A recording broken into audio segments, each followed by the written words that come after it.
Hello friends, how are you? I'm back with the finance news updates for 27th November to 30th November. So this is your own channel. We have been trying to bring latest and the most relative news for you for your bank promotion exams and also the stock market, where it will benefit you the stock market updates. So please like and subscribe my channel. So without wasting much time, let's start our analysis. In the first news, it is not related to finance, but that has come as a big news for us. All the 41 workers who had been trapped in Himalayan tunnel for 17 days, they have been rescued unharmed and they are all well. So great news for us. Silkiara tunnel, which collapsed on 12th November, and 41 people were trapped there. They overcame numerous setbacks. So many times the machines broke down, but the mission was ultimately completed on Tuesday thanks to the efforts of a group of rat hole miners who used hand-held drills to break through the rock. So, but what is this rat hole miners? What is rat hole mining? Actually, this rat hole mining is a method of extracting coal from narrow horizontal seams prevalent in Meghalaya. The term rat hole refers to the narrow pits dug into the ground, typically large enough for one person to descend and extract coal. So it is around 4 feet wide tunnel, and it was used in Meghalaya and where the coal deposits were not so deep levels, and but it was dangerous, so it was banned there. But now this banned practice has come to the rescue of 41 workers, and they are now united with the families. We are grateful to the God, and we appreciate the efforts of all people around there. Moving on to our news section now.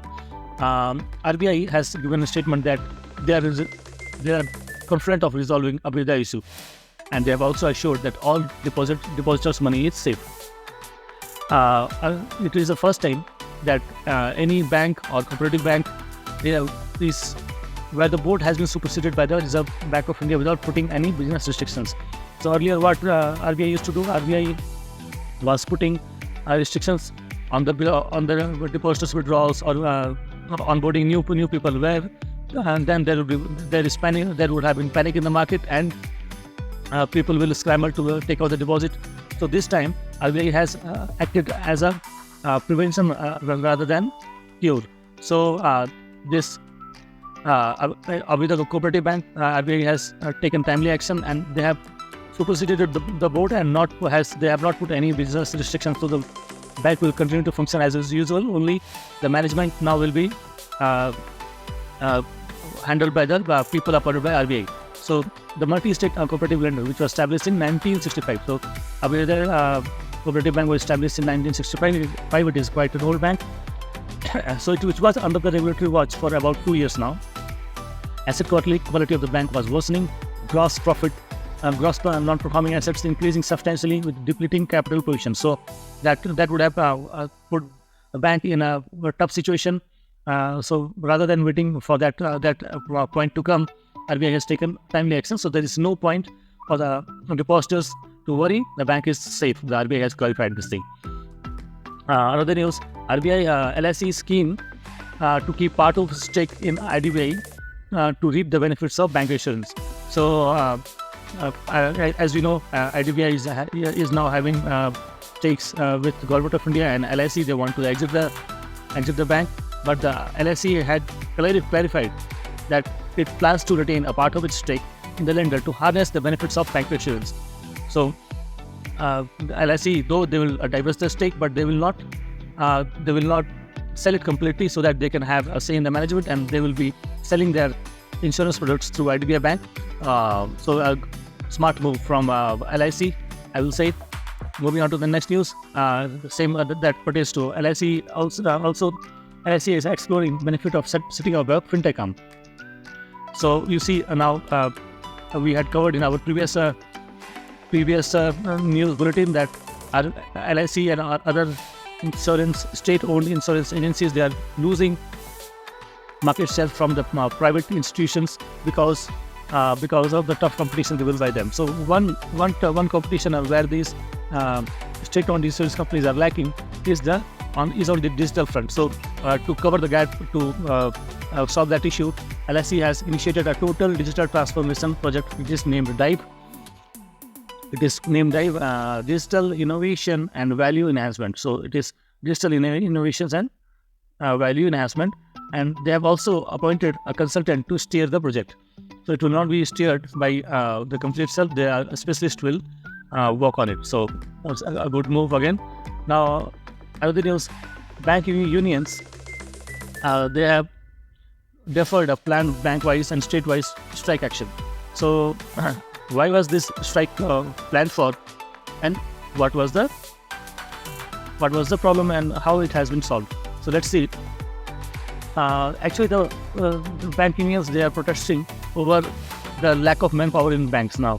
Banks, the bank management, they are saying that since they have adopted digitization and ATMs and other delivery channels, that there is less requirement of manpower, and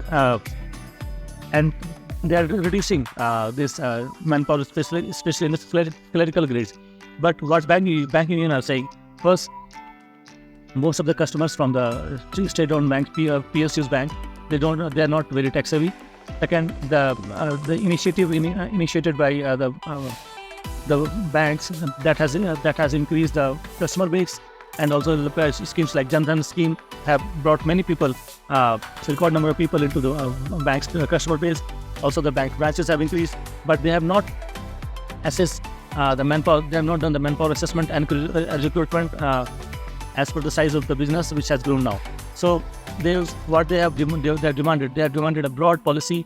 They have broad policy across all the banks for the recruitment of manpower and the manpower assessment. So you see, now the banks the employees have to fight for recruitment of people so that they can give good customer service to the customers. This should be the concern for the management. But it's good that at least somebody is talking about it. In a meeting with the central level commissioner, the IBA is believed to have agreed to their demand, and that's why this strike was postponed. It was not a nationwide strike. The strike was planned in a phased manner, so as to reduce the hardship of the customers. It was planned between December 4th and 11th, and it was to happen in a phase-wise manner. So, but it is good that it has been postponed. Let's see if they can resolve the issue amicably. Moving on to another news, Malaysia is to allow visa-free entry to Indian citizens. We have seen in the recent time that many countries like Thailand, Sri Lanka, they have allowed visa-free entry to Indian citizens. This is evident from it shows how the Indian clout and the influence is growing. So Malaysia will scrap entry visa requirement for citizens of China and India visiting the nation from December 1. So if you are going to visit Malaysia, you don't have to apply for a visa before arrival in Malaysia. So this visa-free requirement will be valid for 30 days. Now you can see the list of countries where Indian nationals, they can go without visa. So you can see Indian passport is getting stronger, and this will be reflected in the next passport index. You will see now Indians having Indian passports, they can travel free to 26 countries now. You can see it has written 23, but after the addition of 3 countries, and they can go visa-free to 23 countries and visa on arrival to 49 nations. So that is a very good news. Moving on to another news, Indonesia top beneficiaries of EU's GSP scheme in 2022. What is this GSP scheme? India and Indonesia were the top 2 beneficiaries of the European Union's Generalized System of Preferences scheme for exports in 2022, with clothing, machinery and footwear accounting for nearly half of all standard GSP imports, as per a joint report of EU to the European Parliament and the Council. Under the GSP scheme, the EU allows identified product originating from certain developing countries. They are given preferred access to its market in the form of reduced or zero rates of custom duties. As the item becomes more competitive and reach a particular threshold, the GSP is withdrawn. So we'll see this GSP scheme in detail. The GSP, the full form is Generalized System of Preference. So under this scheme, a preference is granted to some developing countries, and it is a unilateral scheme. So the country granting this scheme, it will not ask the other country to reciprocate the same for their exports. So it is a unilateral scheme wherein custom duty preferences or concessions are granted by developed countries. So developed countries, they were thinking to give some preferences to export of specified products from developing countries. To promote the export from developing countries, they had planned this concessions under the GSP scheme, where so that the products from the developing countries is more competitive, and they can enter the market that will benefit the developing countries' exports. So when it was started in 1968 under the United Nations Conference on Trade and Development, UNCTAD, and the resolution was adopted in 1968, and after that this scheme had started. So moving on to next news, HDFC Bank has appointed former NABARD chairman Mr. Banwala as director. Who is Mr. Banwala? Mr. Banwala was a former NABARD chairman. His full name is Harsh Kumar Banwala, and he has been appointed as additional independent director. The board also gave its nod for appointing Mr. V. Srinivasa Rangan as executive director for 3 years pending shareholders' approval. So shareholders and of course RBI approval will be required for the appointments. A very sad news: Mr. Charlie Munger, a very renowned investor and a part of Berkshire Hathaway company, a friend of Mr. Warren Buffett, has passed away. You can see the picture of Mr. Charlie Munger. He passed away at the age of 99. So Buffett has often praised Munger's wisdom, business acumen, and ability to simplify complex ideas. Charlie Munger, who helped Warren Buffett build Berkshire Hathaway, he died at California hospital. He was 99 years old. So very sad news. Moving on to other news, government has advised banks to appoint nodal officers to tackle cybersecurity threats. So now government is asking banks to appoint a dedicated officer who will be liaising and looking after the cybersecurity risk in banks. Why they have done it? They have done because there has been many incidences of cybersecurity threats and cyber frauds. You may remember the recent incidents of UCO Bank on November 10th, where there was an MPS issue and around 867 crore rupees was at risk. Also, you may be knowing the Bank of Baroda's digital application BOB World issue, where many customers were enrolled, and some are claiming that the money has been siphoned off. So now what Finance Ministry and the government is saying, they say that to beef up security measures in banks, and also appoint dedicated nodal officers who will be looking so that these incidences can be minimized. Let's see what is another news. Now NPS subscribers can choose preferred fund managers for different asset classes. So whoever is investing in NPS, they may know that you have the freedom of choosing between different asset categories: debt, hybrid, and equity. Also, you can choose what amount of fund you can be invested in those schemes. Now you had the freedom of selecting funds or different funds also based on your preference. Now you have additional freedom of selecting the fund managers who will be managing the funds. So some fund managers, they are very renowned and popular among investors. So if you want those particular fund managers to manage your pension fund, you can do that. So what is PFRDA? PFRDA is Pension Fund Regulatory and Development Authority. It has sweetened the deal for the NPS subscriber in all citizen model as well as corporate model. So all citizen model is free for everybody, whereas the corporate model is for the companies who have subscribed to NPS for all their employees. So now such subscribers have now been given the added option to select their preferred fund managers for different asset classes. So if you put simply, NPS subscriber choice has been widened, and now they can opt for best fund managers in the industry at an asset class levels, whether it is equity, corporate debt, or gilt. So very good news for NPS subscribers. Moving on, now NDTV Profit is going to start its operation from December 8. All the old investors who have been in stock market for more than 10 years, they know that earlier there were only two main business channels, NDTV Profit and CNBC TV 18. Now NDTV, they closed their operations in June 2017. It had discontinued because of losses. So now they are planning to again go on air 6 years after they went off air, and they will be resuming their operations from December 8. Next news, Cabinet approves terms of reference for 16th Finance Commission. So Finance Commission is a constitutional body, and what it does, it gives recommendations for allocation of revenues between and distribution of revenues between the central government and the state governments. And it is invested in our constitution to promote fiscal federalism. So no government can function independently if they don't have financial freedom. So our constitution makers, they were aware about this fact, and they had put this clause in the constitution so that it is mandatory for the governments to form this finance commission, and the independence of state governments is ensured. So, but there has been a twist this time. In a departure from convention, the Union Cabinet on Tuesday approved the terms of reference for 16th Finance Commission without revealing the names of chairman and members. So though they have announced this was Finance Commission, but they have not named the chairman and members. So there is no point of announcing the Finance Commission when there is no one to start the work on it. The previous Finance Commission, the 15th Finance Commission, was chaired by Mr. N.K. Singh, and the recommendations are valid up to 2025. So the recommendations are valid for 5 years, and the 16th Finance Commission has to complete their work so that their recommendations are effective from April 1st, 2025. So the government has to act fast and appoint the chairman and members so that the commission actually starts working. Next news: India moves to the elite club of nations as market cap of the stock market tops $4 trillion cap for the first time.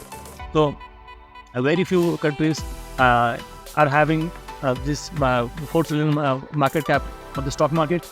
India joined an exclusive club of countries that includes the like of US, China and Japan after its market capitalization hit the $4 trillion mark. So this shows how India is growing soon. We hope that India's GDP will also join the $4 trillion club. All the best to India.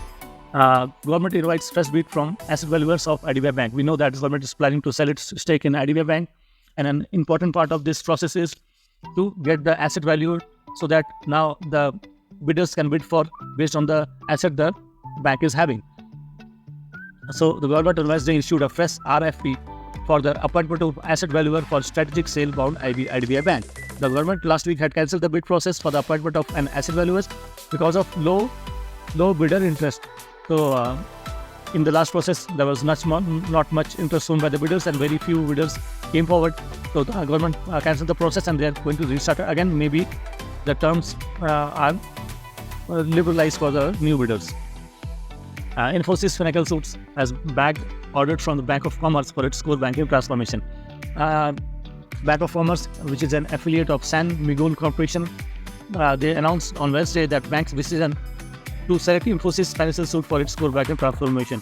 The Infosys Financial Suite, that is called Finacle, is being used around the world by many banks for their core banking operations, and now Bank of Commerce has joined that group. The good news for Finacle, and I hope this will help Bank of Commerce also. So friends, those were the important news as for the period from 27th to 30th. We are completing our November series.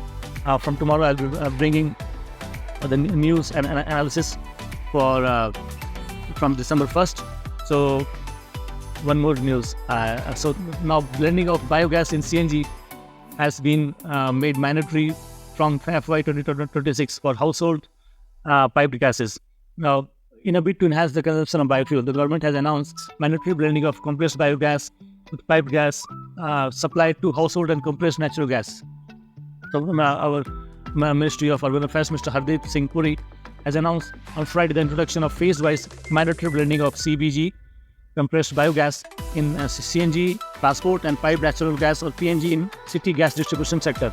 So now the blending was mandatory for petrol and diesel. Now it is mandatory in the transport sector gas as well as the piped household gases. So it will certainly increase the blending of biogas, and it will decrease our imports. It will benefit the farmers also.